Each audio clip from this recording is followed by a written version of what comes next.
पंकजा मुंडेंनी सरकारलाच घरचा आहेर दिलाय आणि आंदोलनाचा इशाराही दिलेला आहे। गोपीनाथ मुंडे महामंडळातून काहीच कामं होत नाहीयेत असं पंकजा मुंडे यांचं म्हणणं आहे। आंदोलन करावं लागेल अशी परिस्थिती येऊ नये असं देखील पंकजा मुंडेंनी म्हटलंय। परिस्थिती निर्माण झाल्यास आंदोलन करू असा इशारा देखील पंकजा मुंडे यांच्याकडून देण्यात आलाय। शरद पवारांसोबतच्या बैठकीनंतर पंकजा मुंडे यांनी सरकारला या शब्दात इशारा दिलाय।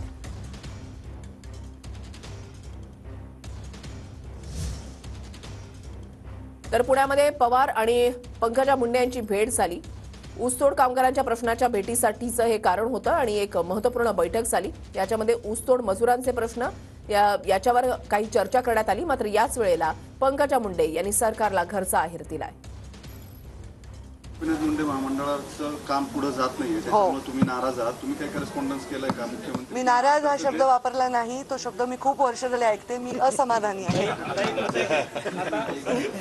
करेस्पॉन्डन्स तुम्ही काही केलंय का? कुणाशी बोललात किंवा ज्यांच्याकडे जबाबदारी आहे त्यांच्याशी काही बोलणं झालंय का? हे काम गेले कित्येक वर्षापासून महामंडळ स्थापन झाल्यापासून त्याचं काम होईल असं सतत सांगितलं जातं। मी जेव्हा मंत्री होते स्वतः अनेक वेळा मी बैठका स्वतः घ्यायचे, त्याच्यामध्ये स्वतः हस्तक्षेप करायचे। पण गेले 5 वर्ष संविधानिक आणि वैधानिक कामकाजात मी स्वतः नसल्यामुळे मी संबंधितांना सांगू शकते की लवकर करा। याच्या पलीकडे आता काय करता येईल? तर काही वेळांनी असं होऊ नये की आम्हाला त्याच्यामध्ये एक वेगळ्या पद्धतीने म्हणजे आंदोलन करावं लागेल की काय, अशी परिस्थिती निर्माण होऊ नये। तसं असेल तर आमच्या मोराळेताईंना आम्ही पुढे करून आंदोलन करू।